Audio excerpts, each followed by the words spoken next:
Hey everybody, hope and pray that you're doing well today as we come to our word from the word. And today that word is bearers. Bearers. And for the course of our conversation today, this is going to be the bearers of good news. I know a lot of times we've heard enough bad news around. We want to hear some good news. And it's an interesting story here as you move into Second Kings chapter 7 and you see that the Lord has intervened and the Lord has made these people think that they've heard something, so they've all gotten up. They have just abandoned camp. They thought they were under siege, and they leave just everything behind. And then you find some unlikely characters coming and receiving these blessings, and they are seeing the plunder that is there for the taking. And it's always amazing to me that God always used the outcasts and always used the ordinary people, the ones that everybody else would maybe overlook. And that's the ones that he chooses to use. So here in Second Kings chapter 7, verses 8 and 9, and we'll just kind of pick up in the middle of the story. As always, I encourage you to read it all, the whole passage. It says, "And when these lepers came out to the outskirts of the camp, they went into one tent and ate and drank and carried from it silver and gold and clothing and went and hid them. Then they came back and entered another tent and carried some from there also and went and hid it. Then they said to one another, 'We are not doing right. This day is a day of good news, and we remain silent. If we wait until morning light, some punishment will come upon us. Now, therefore, come, let us go and tell the king's household.'" Now, these lepers, these outcasts, have stumbled upon this great plunder. They have received all these blessings that are there for the taking. But yet, in the course of all their excitement and you can imagine just, especially in their situation, thinking that, hopeless people that now have all of a sudden found a place that would take care of them for a while, that they could take these blessings and sell them and use them and it could sustain them for a while, especially being outskirts, they're no longer having to beg and plead. But yet, as they come together, here these outcasts are joined together in their sickness, right? In their sickness, they are joined together.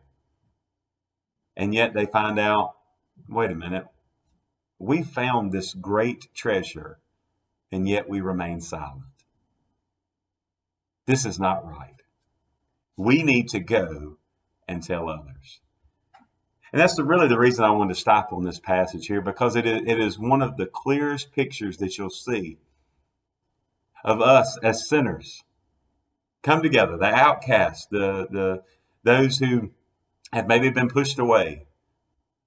But the fact that when the rest of the world pushes us out, that there we can even find peace together when we find the wonderful blessings of Jesus Christ.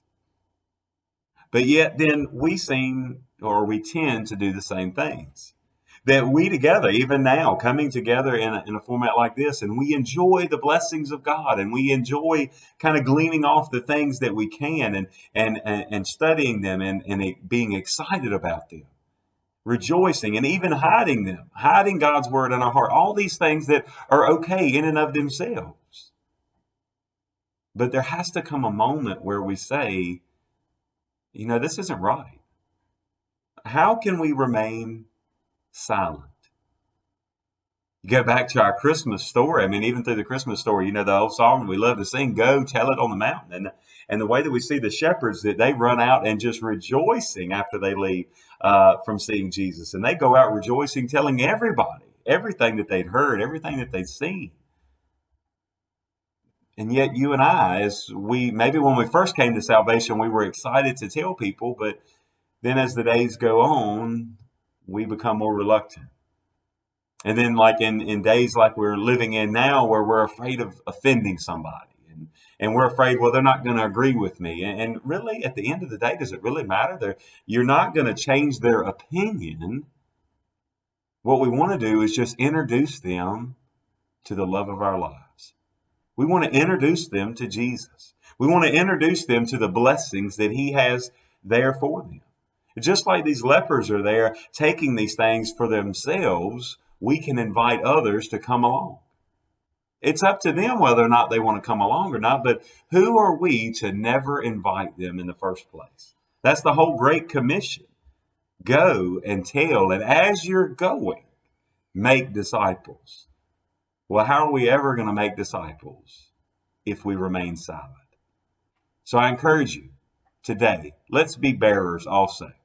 And let's be bearers of the good news of the gospel of Jesus Christ.